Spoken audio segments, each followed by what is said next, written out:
നമസ്കാരം. കേരളത്തിലെ ചിന്തിക്കുന്ന മനുഷ്യർ മന്ത്രി പി രാജീവ് പറഞ്ഞതേ ഈ വാചകങ്ങൾ ഒന്ന് ശ്രദ്ധിക്കണം. ഇത് ശ്രദ്ധിച്ചാൽ മാത്രം പോരാ. കഴിഞ്ഞ 10 വർഷത്തിനിടയിൽ കേരളത്തിൽ ഈ കാര്യങ്ങളെല്ലാം നടപ്പിലായോ എന്ന് കൂടി നിങ്ങൾ ചിന്തിക്കണം. കാര്യം നമ്മൾ വാചാടോപങ്ങളല്ലല്ലോ നടത്തേണ്ടത്.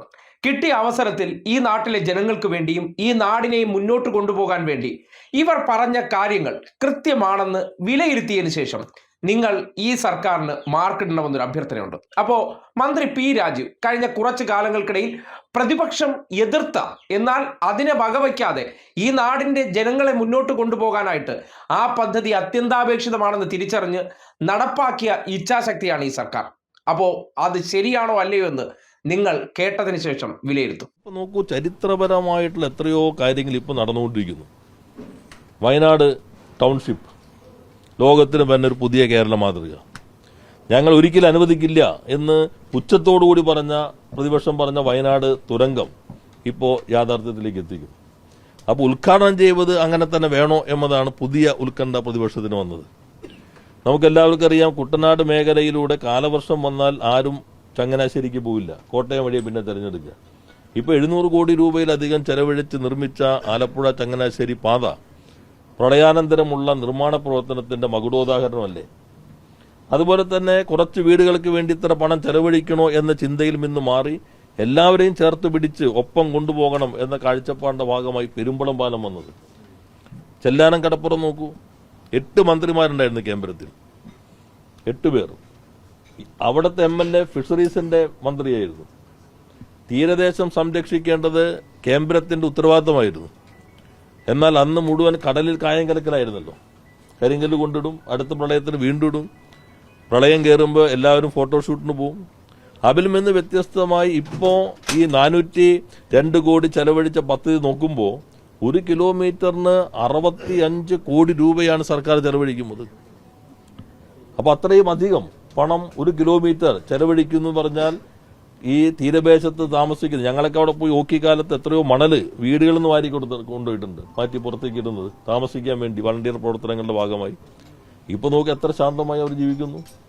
ഏതെങ്കിലും ഒരു ഗവൺമെന്റിന്, ഈ ഗവൺമെന്റിന് അല്ലാതെ, സാധാരണക്കാരെ പക്ഷം എടുക്കുന്ന ഈ ഗവൺമെന്റിന് അല്ലാതെ ഇതുപോലെ ഇത്രയും പണം ചെലവഴിച്ച് സാധാരണക്കാരായ തീരദേശവാസികളുടെ ജീവനും സ്വത്തും സംരക്ഷിക്കാൻ നടപടി സ്വീകരിക്കാൻ കഴിയുമോ? ഇങ്ങനെ ഒരു ഗവൺമെന്റിന് അല്ലാതെ ഇപ്പോൾ ഈ വയനാടിനകത്ത ഈ ദുരന്തങ്ങൾ, ചൂരൽമല ഉണ്ടാക്കിയ ദുരന്തത്തിൽ പെട്ട ആളുകൾ അങ്ങനെ സംഭവിച്ചില്ലായിരുന്നെങ്കിൽ പോലും അവരുടെ വിദൂര സ്വപ്നത്തിൽ പോലും സങ്കല്പിക്കാൻ കഴിയാത്ത രൂപത്തിലുള്ള ടൗൺഷിപ്പാണ് ഇപ്പോൾ അവിടെ നിർമ്മിച്ചിട്ടുള്ളത്. സുനാമി മോഡൽ ടൗൺഷിപ്പ് ചില ആളുകളുടെ മണ്ഡലത്തിൽ കൊണ്ടുപോയുള്ള പദ്ധതിയല്ലത്. അപ്പോൾ അത്തരം വലിയ മാറ്റം നടക്കുന്നത് ആളുകൾ അറിയരുത് എന്ന ഒരു ധാരണയിലാണ് ഇത്തരം പ്രചാരവേലകൾ നടക്കുന്നത്. അപ്പോൾ ജനങ്ങളെ അറിയിക്കുക എന്നുള്ളത് ഭരണഘടനാപരമായ ഉത്തരവാദിത്തമാണ് ഗവൺമെന്റ് നിർവഹിച്ചുകൊണ്ടിരിക്കുന്നത്. കേട്ടല്ലോ, വയനാട് തുരങ്കപാത. പ്രതിപക്ഷ നേതാവിന്റെ വാചകം എന്തായിരുന്നു? അതൊന്നും ഞങ്ങൾ അനുവദിക്കില്ല, അതൊന്നും ഇവിടെ വേണ്ട എന്നാണ് പറഞ്ഞത്. അത് യാഥാർത്ഥ്യത്തിന്റെ ഘട്ടത്തിലേക്ക് കടക്കുകയല്ലേ. ഇപ്പോ തുരങ്കപാതയുടെ നിർമ്മാണവുമായി ബന്ധപ്പെട്ട് പാറ പൊട്ടിക്കൽ കഴിഞ്ഞു. അതുപോലെ തന്നെ പെരുമ്പളം പാലം, നെയ്യാറ്റിൻകര കുമ്പിച്ചക്കടവ് പാലം തുടങ്ങി പല പല വികസന പ്രവർത്തനങ്ങൾ.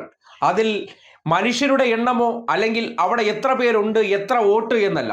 ഈ നാട്ടിലെ എല്ലാ മനുഷ്യർക്കും ഒരുപോലെ ജീവിക്കണം, ഒരുപോലെ സഞ്ചാര സ്വാതന്ത്ര്യം വേണം, ഒരുപോലെ അവരുടെ ജീവിതങ്ങൾ തുല്യമാക്കണം. ആ കാഴ്ചപ്പാടിൽ പ്രവർത്തിച്ചിട്ടുണ്ടോ? ആ പ്രവർത്തിച്ചിട്ടുണ്ടെങ്കിൽ നിങ്ങൾ വിലയിരുത്തേണ്ടതുണ്ട്.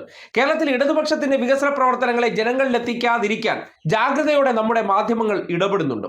അവിടങ്ങളിലാണ് നിങ്ങൾ ചിന്തിക്കേണ്ടത്. ഈ പറഞ്ഞ കാര്യങ്ങളിൽ ഏതെങ്കിലും നിങ്ങൾക്ക് ഗൂഗിൾ ചെയ്ത് നോക്കാം, നിങ്ങൾക്ക് മറ്റ് ഏതെങ്കിലും സാങ്കേതിക വിദ്യ ഉപയോഗിച്ചോ അല്ലെങ്കിൽ നേരിട്ട് ആ പറഞ്ഞ കാര്യങ്ങളിൽ യാഥാർത്ഥ്യമുണ്ടോ ഇല്ലയോ എന്ന് പരിശോധിച്ചതിന് ശേഷമാകണം നിങ്ങൾ ഈ സർക്കാർ ഈ നാട്ടിൽ രാഷ്ട്രീയം മാറ്റിവെച്ച് ജനങ്ങൾക്ക് വേണ്ടി പ്രവർത്തിച്ചിട്ടുണ്ടോ, അതിനുവേണ്ടിയുള്ള ഇടപെടൽ നടത്തിയിട്ടുണ്ടോ എന്ന് വിലയിരുത്തേണ്ടത്. ആ വിലയിരുത്തിയതിനു ശേഷമാണ് നിങ്ങൾ ചിന്തിക്കേണ്ടത് വരും കാലത്തും ഇതിനേക്കാൾ ഉപരിയായിട്ടുള്ള വികസന പ്രവർത്തനങ്ങൾ ഈ നാട്ടിൽ വരണമെന്നുണ്ടെങ്കിൽ ഈ നാടിനെ മറ്റ് ചിന്തകൾക്കോ അതിനപ്പുറത്തേക്ക് ആചാരാനുഷ്ഠാനങ്ങൾ, വിശ്വാസങ്ങൾ എന്നതിൻ്റെയൊക്കെ പേരിൽ അതിൽ കുടുങ്ങിക്കിടന്നുകൊണ്ട് പലതിനെയും തടഞ്ഞു വെക്കാൻ പരിശ്രമിക്കുന്നതിടത്ത് അതെല്ലാം മാറ്റിവെച്ചിട്ട് ഈ നാട്ടിലെ ജനങ്ങളെല്ലാം ഒത്തൊരുമയോടെ അല്ലെങ്കിൽ അവരുടെ ജീവിത നിലവാരമെല്ലാം ഒരേ നിലവാരത്തിലേക്ക് ഉയർത്തണമെന്ന തരത്തിൽ ഇങ്ങനെ വികസനം കുതിപ്പ് കൊണ്ടുവന്ന 10 വർഷം അത് തുടരേണ്ടതില്ലേ എന്ന് ചിന്തിക്കേണ്ടത് കേരളീയരായിട്ട് ജനിച്ചവർ, അല്ലെങ്കിൽ കേരളത്തിന്റെ സമൂഹത്തിൻ്റെ ഇടയിൽ വരും കാലങ്ങളിൽ നിങ്ങളുടെ തലമുറയെക്കുറിച്ച് ചിന്തിക്കുന്നവർ, അവർ ഗൗരവതരമായി ചിന്തിക്കേണ്ട സന്ദർഭമാണെന്ന് പറയേണ്ടി വരികയാണ്. അതിന് കൃത്യമായിട്ടുള്ള വിശദീകരണമാണ് മന്ത്രി പി രാജീവിന്റെ വാക്കുകളെന്ന് പറയാതെ തരമില്ല.